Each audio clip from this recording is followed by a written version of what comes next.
دلی میں لڑکیوں اور لڑکوں کا راز کس طرح چلتا تھا، اس کے متعلق ایک اقتباس میں آپ کے سامنے پیش کرنا چاہتا ہوں۔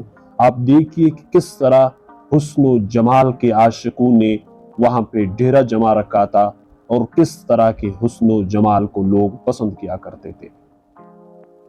لکھنے والا لکھتا ہے، جدھر نگاہ اٹھا کر دیکھیے دلی کے خوشباش لوگ زندگی کی بہار لوٹنے میں مشغول ہیں۔ ہر کوچہ و بازار میں حسن و عشق کے معرکے ہیں۔ ہر درخت کی چھاؤں میں عاشق و معشوق رنگ رلیاں کرتے نظر آتے ہیں۔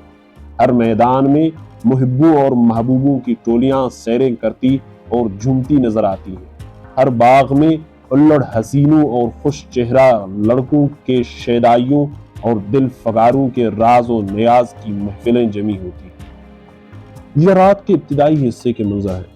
جب رات زیادہ آ جاتی تو بس دہلی والوں میں یہ بھی شباب کی امنگیں زور مارنے لگتی ہیں اور وہ محتسبوں یا راہگیروں سے بے نیاز ہو کر بے اندیشہ اور بے خطر ہوس رانی میں لگ جاتے ہیں۔